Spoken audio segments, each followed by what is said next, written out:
नमस्ते, अभिवादन आपका इनोसेंट इन्वेस्टर के इस नए वीडियो में। दोस्तों, आज बाजार की क्लोजिंग 17,800 के नीचे हुई। एक बार के लिए बाजार ने हमको आशा दिलाई थी कि हो सकता है कि बाजार की क्लोजिंग जो है वो नॉर्मली हो जाए 17,800 के ऊपर, लेकिन वो हो नहीं पाया। बाजार एक बार गई वहाँ पर ऊपर, सस्टेन करने की कोशिश की, नहीं कर पाई। एक बार फिर से नीचे आई और फिर से ऊपर जाकर अटेम्प्ट की उसी लेवल को, लेकिन क्लोजिंग नहीं दे पाई बाजार जो है 17,800 के इर्द गिर्द। ठीक है, हम लगभग 35 पॉइंट नीचे क्लोज किए हैं।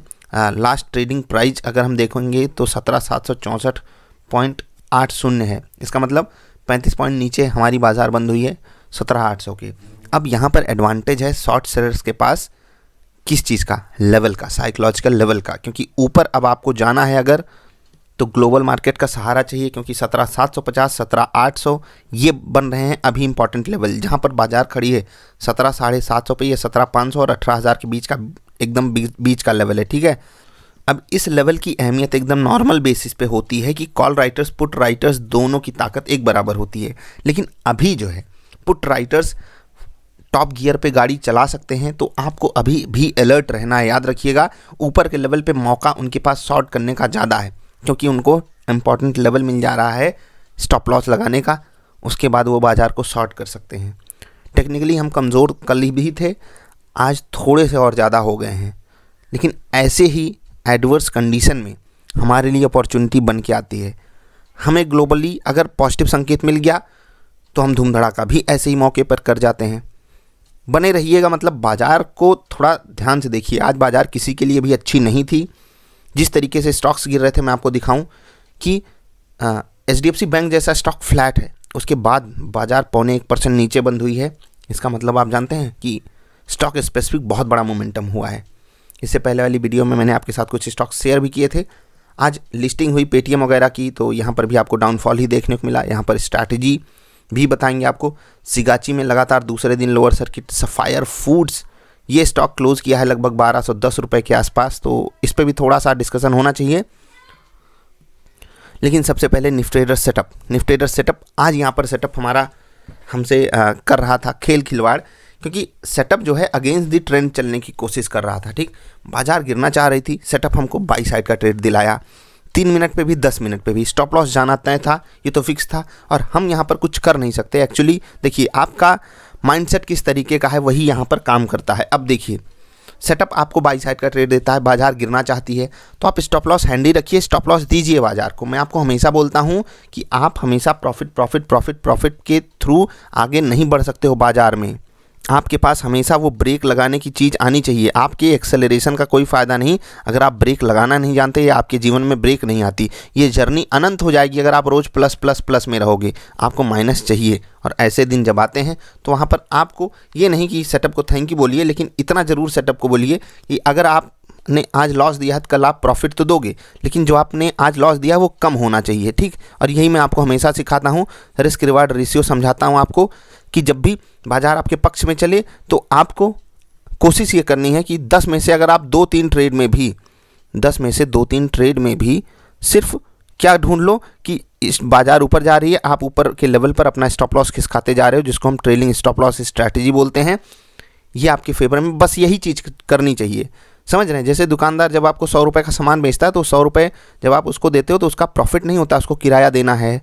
समझ रहे हैं? जो लोग काम कर रहे हैं उनको सैलरी देनी है। ठीक, प्रोडक्ट की अपनी स्पेसिफिक कॉस्टिंग आती होगी, कंपनी का अपना मार्जिन सेट होगा, उस दुकानदार को 2-4 रुपये मिलने हैं। तो आपको ये नहीं देखना है कि आज मुझे 1000 का प्रॉफिट हो गया तो ये मेरा हो गया, कल आपको 800 का लॉस होगा। अब ये जो 200 बचे, इसमें से हो सकता है 100 आपको ब्रोकरेज भी देनी पड़े। छोटी बात कर रहा हूँ, लेकिन फिर भी ये 100 ही रुपये आपका प्रॉफिट है।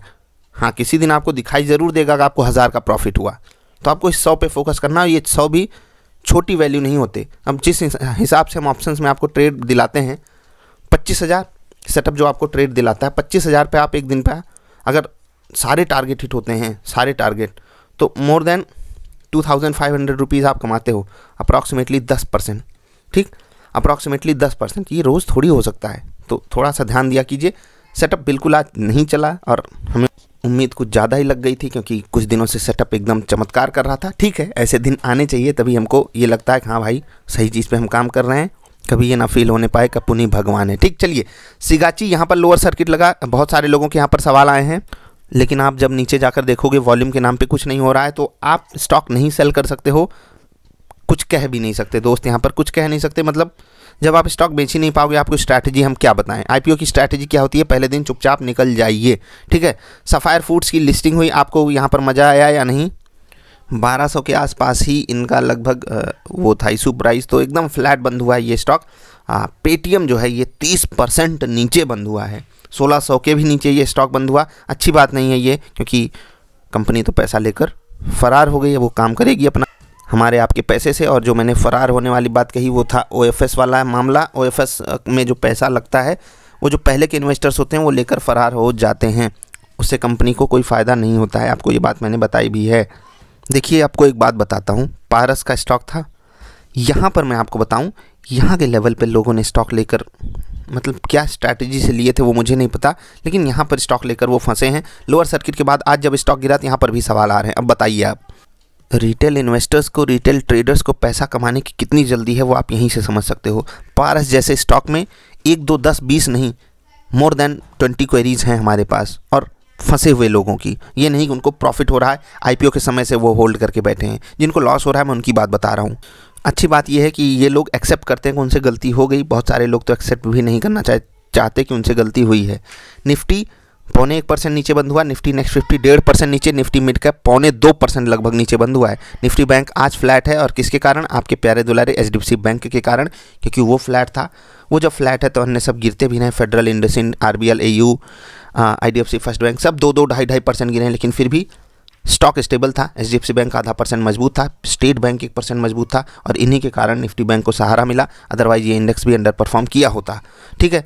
गिरने में मुथूट फाइनेंस, बजाज फाइनेंस, महिंद्रा फाइनेंस, बजाज फिनसर्व, पीएफसी ये थे 1.5 से 2%, 2.5% तक कमजोर निफ्टी फाइनेंशियल सर्विसेज में। निफ्टी 50 के जो लूजर्स थे उनका नाम जरूर जानिए, टाटा मोटर्स, महिंद्रा, एचसीएल टेक, एलएनटी, टेक महिंद्रा, ठीक। गिरे ये सब, ठीक है, 3-4% ही गिरे, कुछ खास नहीं, लेकिन नहीं गिरना चाहिए था। निफ्टी नेक्स्ट 50 1.5% की गिरावट। यहाँ पर आप देखिए 8.5% नीचे वेदांत क्लोज दिया है। वॉच देखिए 6% नीचे, और window pharma, Jindal steel, Indigo 3.5-4% नीचे। निफ्टी मिड कैप, यहाँ पर लूजर्स को देखिए पहले, Tata power, Ashok Leyland, Coforge, Glenmark, emphasis 4 से लेकर 5% तक गिरावट। एस्कॉर्ट्स आज भागा है 10%। अदरवाइज इस इंडेक्स का, फिर से कह रहा हूँ, इस इंडेक्स का क्या हुआ होता आप सोचिए ज़रा, अगर एस्कॉर्ट्स 10% ऊपर नहीं होता तो। एसआरएफ, एस्ट्रल पॉली, वोल्टास, एमएफएसएल ये सब फ्लैट थे, एसआरएफ 1% ऊपर था, ठीक। तो ओवरऑल बाजार के लिए आज दिन अच्छा नहीं था। हम में से बहुत सारे लोगों के लिए नहीं था, निफ्टी ट्रेडर सेटअप के लिए नहीं था। जो लोग बाई साइड का ट्रेड लेकर बैठे थे तो उनके लिए तो बिल्कुल भी अच्छा दिन नहीं था, लेकिन कुछ लोगों के लिए अच्छा दिन था, जैसे कि जो लोग शॉर्ट कर रहे थे स्टॉक्स को, जो लोग बाजार को शॉर्ट करके बैठे थे। तो ठीक है, आप सब एंजॉय कीजिए, आप सबका आज दिन था। आज पॉजिटिव ट्रेड लेने वालों का दिन नहीं था, कोई बात नहीं, हमारा दिन काफ़ी दिन से चल रहा है, वापस लौट के आएगी बाजार। बस आपको एक चीज़ भरोसा रखना है बाजार पे, क्या कि बाजार आपको कभी भी ऐसे नहीं बता सकती कि नहीं हम यहीं से रिवर्स करेंगे। बस आपको भरोसा करना पड़ेगा बाजार पे बाइंग करके। तो अच्छे स्टॉक्स को आप नीचे के लेवल पे एवरेज जरूर कीजिएगा। जैसे कि बीपीसीएल अभी 400 पे अवेलेबल है, ठीक है। बहुत दिन से हम सोच रहे थे बीपीसीएल कब 400 आएगा, कब 400 आएगा, कब 400 आएगा, अब वो आ गया ना। अब आप एवरेज उसको करने के लिए अगर डरोगे तो आपको तकलीफ बाद में तो होनी ही है। मैं ये नहीं कह रहा हूँ कि कल जाकर बाजार खुलते ही जैसे ही बीपीसीएल 400 पे मिले आप उसको खरीद लो। मैं सिर्फ आपको सलाह दे रहा हूँ कि जो भी आप प्राइस पहले से डिसाइड करके रखो उस पर स्टिक किया कीजिए, भले ही थोड़ी क्वांटिटी लीजिए लेकिन लिया कीजिए। लॉस प्रॉफिट ट्रेडिंग में होना आम बात है, इन्वेस्टिंग में आपको बेटर लेवल्स मिलते हैं, उन लेवल्स पे आपको फोकस करना चाहिए। हाँ, अब आज ही के दिन आप सारी इन्वेस्टिंग का पैसा एक ही दिन में डाल दो, उसके लिए मैं आपको मना करता हूँ। पोर्टफोलियो साइज छोटा है तो धीरे धीरे शुरुआत कीजिए, कोई तकलीफ नहीं है भाई। बाजार यहीं पर है, कहीं जाने वाली नहीं। आज खुली है, कल भी खुलेगी, कई सालों बाद खुलेगी, हम आप नहीं रहेंगे तो भी खुलती रहेगी। इसीलिए बाजार भगवान है, क्योंकि हम जब नहीं थे तब भी थी और हम जब नहीं रहेंगे तब भी रहेगी। मैं सिर्फ अपने देश की बाज़ार की बात नहीं कर रहा हूँ, ओवरऑल स्टॉक मार्केट की बात कर रहा हूँ। तो यहाँ पर आप इसको भगवान की तरीके से मानना चालू कीजिए, और जो भी आपके साथ करती है उसको गिफ्ट ही माना कीजिए, चाहे आपके पक्ष में हो चाहे आपके विपक्ष में हो। रोज़ आपको प्रॉफिट नहीं हो सकता, ये मैंने आपको वीडियो के बीच में समझाया। अभी इतना ही, आज अच्छा दिन नहीं था, ठीक है, फिर से आएगा अच्छा दिन। अभी आपसे विदा ले रहे हैं, जल्दी मिलेंगे ढेर सारी अच्छी वाली वीडियोज़ में। वीडियो पसंद आई तो लाइक कर देना। नमस्कार।